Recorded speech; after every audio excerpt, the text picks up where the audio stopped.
Le chinois BYD, Build Your Dreams, construit ton rêve, a doublé Tesla dans la livraison de voitures électriques en 2023. Ce qui permet à ces constructeurs de se hisser au premier rang, dépassant le constructeur américain Tesla. Je me demande, assiste-t-on à une quatrième révolution industrielle et en même temps, à quand donc les premières voitures électriques françaises? Plus de 525 000 voitures électriques ont été vendues par BYD sur les 3 derniers mois, contre 485 000 pour Tesla. C'est la première fois que le constructeur chinois double son concurrent américain au niveau mondial. En revanche, sur l'année entière, Tesla est toujours leader d'une courte tête, avec 1,8 million de véhicules contre 1,6 pour BYD. Une performance en deçà des 2 millions fixés par Elon Musk il y a un an, mais c'était sans compter des opérations de maintenance qui ont impacté sa production. Aujourd'hui, la dynamique est plus favorable du côté de BYD, portée par sa puissante demande locale. Et pour gagner des parts de marché, les deux constructeurs se livrent un véritable bras de fer à l'international. Face à BYD en Chine, Tesla casse les prix. Quant au même moment, BYD riposte en Europe avec la construction d'une usine en Hongrie, dont l'ouverture est prévue d'ici 2025. Chers amis, avez-vous remarqué un peu la politique du gouvernement chinois dans la protection de ces différentes entreprises afin de les permettre de se hisser au niveau de leaders mondiaux? Regardez un peu ce qui s'est passé avec Huawei, le téléphone Huawei, lorsque Donald Trump avait promulgué une loi qui décidait, n'est-ce pas, de mettre l'embargo sur tous les téléphones Huawei, de ne plus utiliser les services Google. Au lieu que ces sociétés tombent en faillite, qu'est-ce qui s'est passé? Le gouvernement chinois a protéger ces sociétés, à propulser ces sociétés. Le gouvernement chinois a subventionné ces sociétés. Maintenant, Huawei fait partie des grandes sociétés au niveau international et elle est cotée en bourse. C'est la même chose avec le BYD à plusieurs autres sociétés. Raison pour laquelle je me demande, assiste-t-on à une quatrième révolution industrielle? Parce que les Américains sont challengés. Je dirais même les Occidentaux sont challengés dans tous les domaines. Et jusqu'à maintenant, la France n'a même pas, sur sa feuille de route, pensé à créer une voiture électrique d'une marque française. Et c'est vraiment décevant. Découvrons donc l'intérieur de cette voiture à travers, n'est-ce pas, la visite de cet entrepreneur qui fait dans l'import-export et qui habite en Chine. Je suis en Chine actuellement et je suis chez BYD. Donc c'est un showroom de BYD. BYD c'est la marque de voitures électriques, c'est la première marque de voitures électriques en Chine. Ils ont même dépassé Tesla à ce jour. Et ils font des voitures extraordinaires, sincèrement. Ils sont partout en Chine. Je vais vous montrer les voitures que les gars font. Et sincèrement, c'est du très bon boulot au niveau des Chinois. Donc ici, il y a plusieurs voitures. J'ai ce modèle-là, c'est le DM-i. Et vous avez ce modèle-ci aussi. C'est des berlines hein, et à ce niveau-là. Donc vous avez ces modèles-là. Et BYD, donc, en chinois c'est BYD, mais ici en anglais ils disent Build Your Dreams. Au niveau de du nom, en tout cas, ça annonce les couleurs. Donc ici on a un modèle de type un peu SUV. Je vais voir un peu à quoi ça ressemble. Regardez, c'est énorme ce modèle-là. Vous voyez, ici vous avez l'intérieur du modèle. Vraiment, au toucher, on le sent que c'est une très très bonne voiture. Vous avez le tableau de bord qui ressemble à ça. Il annonce que la porte est ouverte. Vous avez un très grand écran, sous forme de iPad, j'ai envie de dire. Très très grand écran iPad.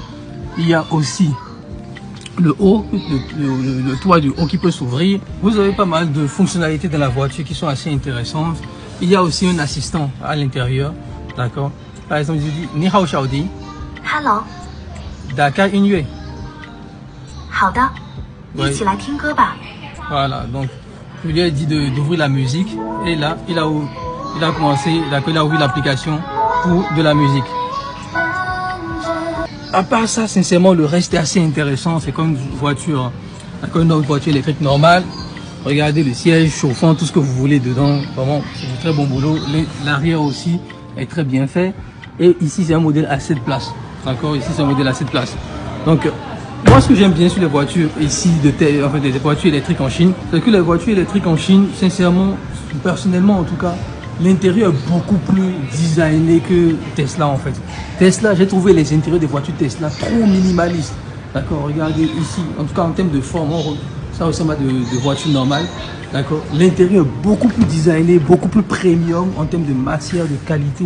Vous voyez ici, hein, beaucoup plus, d'accord, plus que les Tesla. J'ai trouvé les Tesla, sincèrement, l'intérieur des Tesla, j'ai trouvé très décevant, trop minimaliste. Après, on aime, on n'aime pas, mais moi j'aime les intérieurs où quand même il y a des choses où on peut cliquer un peu partout, on peut voilà, avoir des choses qui tournent un peu dans tous les sens, si on peut dire. Voilà un peu BYD, c'est le petit showroom dans le centre commercial ici en Chine. Personnellement, moi j'aime bien la voiture. Il y a d'autres modèles, il y a ce modèle aussi qui est un modèle assez intéressant, vous le voyez, un petit modèle.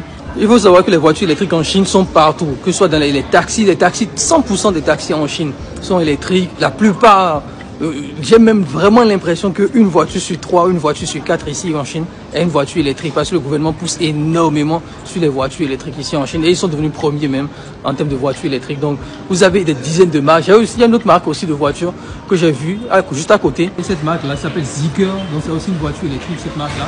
Ça s'appelle Zeekr aussi. Très belle voiture à l'intérieur aussi. Vous voyez. Donc je pense que le stand est fermé ici. Le stand doit être fermé, mais sincèrement, c'est une voiture aussi qui est pas mal. Voilà, regardez ici. Voilà, c'est ce modèle-là. Et je pense qu'ils ont un modèle à 1000 km de ce Zeekr-là, un modèle qui fait 1000 km à chaque recharge. Donc c'est aussi une voiture qui est très très bien, que j'aime beaucoup apprécier. Mais bon, les gars sont déjà partis, le stand est déjà fermé à ce niveau-là. Donc voilà, les voitures électriques en tout cas en Chine ici dominent énormément. Et regardez les prix. Regardez les prix les gars. D'accord. C'est des trucs qui commencent ici par exemple on a du 37 000 yuan. Donc c'est pas si cher que ça, du 37 000 yuan. On a des modèles différents, regardez, tous ces modèles là. Même des modèles sur de van. Voilà. Donc les voitures qui sont en tout cas les voitures électriques en Chine, pour la Chine en tout cas c'est des voitures qui sont assez abordables en termes de prix. Et les voitures que j'ai ici, je pense que c'est, si je ne dis pas de bêtises, non, 220 000 yuan. Donc on est sur des voitures qui sont dans les 20 000 euros, 30 000 euros, etc. D'accord, les 20 000 euros, 30 000 euros. Donc ce que je vous ai montré, c'était pas le prix en fait. Hein. Voilà, donc c'est des voitures qui sont pas très chères. On est vraiment à partir de 20 000 euros ces voitures-là. Donc je trouve quand même que c'est des prix assez intéressants. D'accord, pour des voitures électriques. Tesla a promis des voitures à moins de 30 000. Jusqu'à présent, ils n'y arrivent pas. Ils n'y arrivent pas. Alors que les Chinois, des voitures électriques de 30 000 qui sont très bien avec toutes les fonctionnalités possibles, sont déjà sur le terrain. Et surtout, les batteries des voitures électriques en Chine sont en gros, on peut enlever la batterie et la changer. C'est-à-dire qu'au lieu d'aller charger la voiture, vous avez des postes de stationnement, d'accord, vous avez des postes de stationnement où vous allez dans ces postes-là et on enlève votre batterie, on vous met une nouvelle batterie et vous repartez à 100%. Ça prend 3 minutes pour le faire. Au lieu de faire 15 minutes, 20 minutes, 2 heures pour recharger votre voiture. Et ça aussi, c'est un gros plus pour les Chinois. Je dirais que nous sommes en train d'assister à une révolution industrielle. Je dirais que la Chine est en train de challenger le monde, pas uniquement les États-Unis, tout l'Occident.